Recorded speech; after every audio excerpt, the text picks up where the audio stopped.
Alisa adalah seorang vlogger. Di dalam sehari-harinya, Alisa selalu membuat video untuk di-post di akun channel YouTube-nya.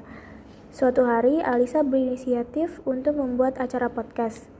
Alisa memberikan berita ke akun sosmednya bahwa ia ingin mengundang fansnya untuk diajak berkonten. Saat Alisa hendak mencari peserta podcastnya, Alisa memberikan informasi bahwa dia akan membuat video podcast dengan judul Sejarah Korupsi dan Upaya Pemberantasannya di Dunia Kesehatan di Indonesia. Kemudian ada dua fansnya yang berminat dan berturut serta untuk diundang di acara podcast Alisa tersebut.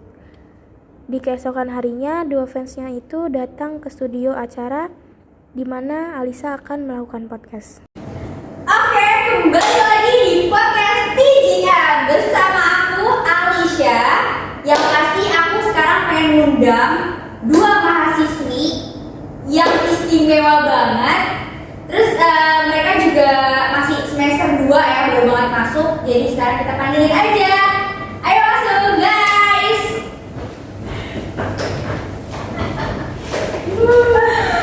Wah, selamat masuk dan selamat datang di podcast gue TGM, The Jurnal Mahasiswa. Oke, jadi apa kabarnya nih? Dan oh ya, namanya dulu kenalin, namanya siapa? Kalian berdua kan? Perkenalkan, nama saya Anissa, dipanggil Nisa biasanya. Saya Vika, dipanggil Vika juga. Vika, kalian gimana kabarnya hari ini? Baik sih Kak. Alhamdulillah. Oke, kalian itu dari universitas mana sih? Biasa, dari Poltekkes Kemenkes Jakarta 1. Poltekkes. Wah, keren banget. Anak kesehatan jurusan apa nih? Kita jurusan D3 Kebidanan. Kebidanan. Oh, berarti 3 tahun ya lulus. Wah, keren banget. Jadi anak kesehatan. Oke, sekarang kita pengen ngebahas tentang korupsi dan pemberantasannya di Indonesia. Jadi jangan lupa saksikan.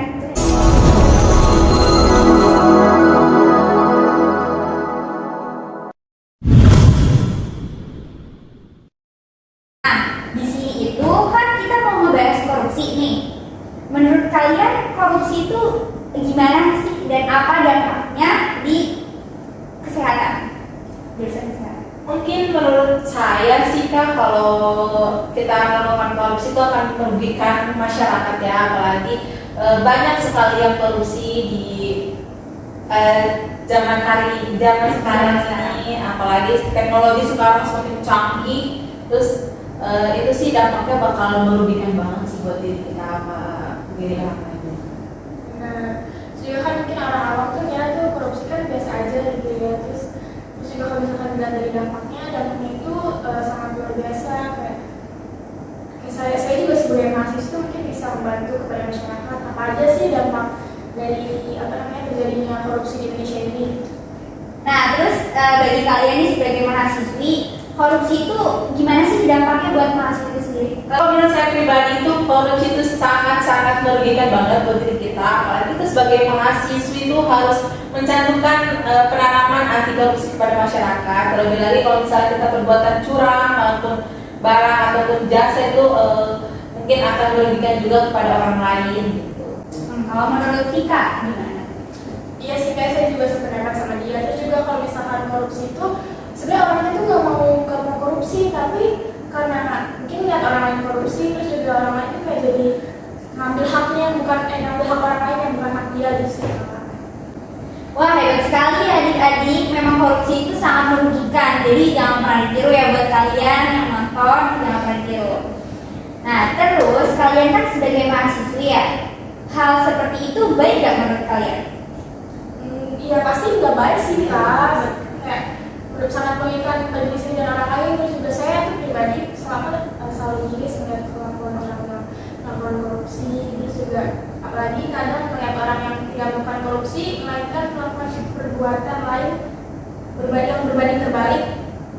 Kayak perbuatan membunuh, terkadang mereka dihukum mati, tapi orangnya itu yang melakukan korupsi itu nggak ada yang dihukum mati gitu kan, jadi kayak nggak adil aja gitu.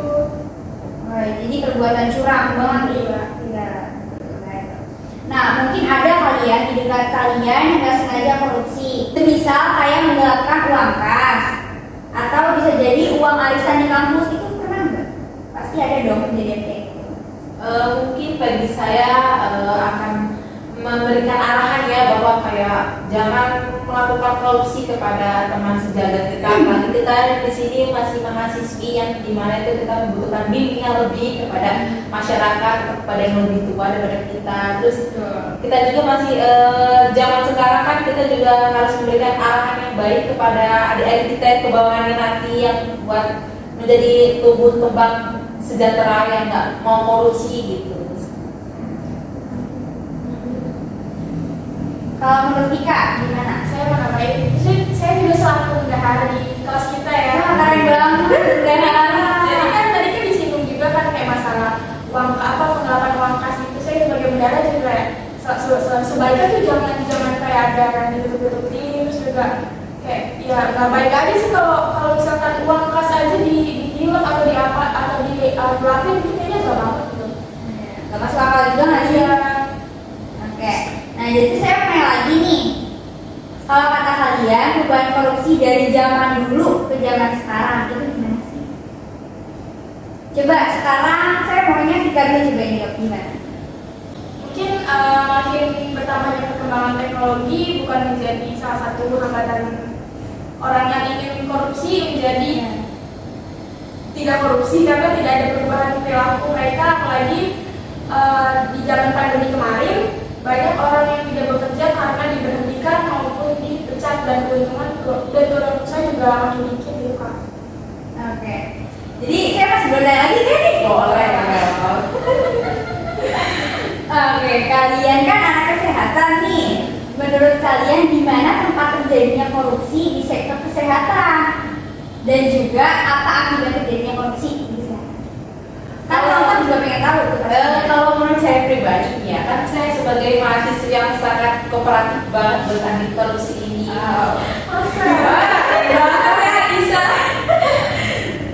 Mungkin karena terjadi korupsi di kesehatan ini mungkin karena ada pelayanan yang tidak sesuai atau kayak sistem pelayanannya itu yang sangat minim atau enggak manajemen rumah sakit kan sangat juga minim, terus di mana terjadinya korupsi di berbagai macam seperti kayak dokumen asuransi yang tidak beres atau enggak tagihan perawat yang tidak sah, terus juga pembelian obat yang enggak fiktif atau yang belum ada izinnya atau yang digelapkan masih ilegal. Terus juga kalau menurut saya kan kalau misalkan korupsi di bidang kesehatan itu ada di bidang jasa sama barang atau jasa gitu Kak. Jadi kalau misalkan tadi kan juga dijelasin sama teman saya mengenai sistem pelayanan yang tidak sesuai kepada masyarakat. Terus juga sekarang mungkin saya juga bakal nambahin di manajemen kesehatan dan lingkungannya di rumah sakit tuh mungkin seperti saat pembelian alat kesehatan, terus juga obat, swab atau gratifikasi itu misalnya kayak perizinan dan akreditasi rumah sakit, terus juga kayak konstruksi rumah sakit, puskesmas gitu, terus ada penyelenggaraan dana jalan kesmas dan kesga, terus juga bantuan sosial kesehatan kayak memberikan dana ilegal ke pemimpinan pemerintah, terus juga kayak agar pejabatnya itu menjadi pegawai gitu kan, misalkan biar naik jabatan gitu loh, kasih suap-suap gitu loh. Mungkin akibat terjadinya korupsi di kesehatan ini kayak mungkin kayak kerusakan fisiknya, kayak ya udahlah keuntungan buat diri kita sendiri gitu, atau kayak mungkin kayak kemacetan pembangunan fisiknya, kayak yang seharusnya pembangunannya selesai dalam 3 bulan ternyata 2 tahun baru selesai gitu. Terus nama baiknya mungkin sih akan tercemar Kak, nama baik rumah sakitnya bahwa kayak wah di rumah sakit yang ini korupsi nih, hati-hati di sini Udah jelek dia jelek ya. banget. Terus juga yang kayak yang melakukan korupsi itu bisa diberhentiin itu kan kalau ketahuan gitu kan. Terus juga paling namanya jadi jelek aja sih kayak kata dia tadi gitu. Oke. Kalau menurut kalian apa sih penyebab terjadinya korupsi di bidang kesehatan yang sampai bisa masuk ke pembentukan hukum? Biasanya sih karena keserakahan yang banyak dilakukan di lingkungan kayak jadi kayak kita tuh serakah lah gitu kepada orang-orang yang mau pengobatan anak kita, apalagi kan di pelayanan rumah sakit itu lebih parah deh. bisa sampai masuk ke jalur hukum juga sih Kak, asalkan ada tindak pidana gitu. Terus juga itu sebenarnya bukan cuma di rumah sakit juga sih, kayak di pelayanan pelayanan kesehatan puskesmas gitu juga, klinik, terus juga masih banyak pelayanan kesehatan lain juga banyak sih kayak tindak korupsi itu. Betul nih adik-adik. Jadi yang di rumah jangan pernah tiru ya, kalian cukup nonton buat amanat aja, dan kayak jadi kayak gini korupsi itu jangan pernah dilakuin ya. Oke, memang sekarang mungkin banyak adanya korupsi baik dari pelayanan maupun sistem yang dicontoh oleh kalian. Nah, namun banyak banget juga yang berupaya untuk memberikan pelayanan yang standar sesuai dengan aturan kan.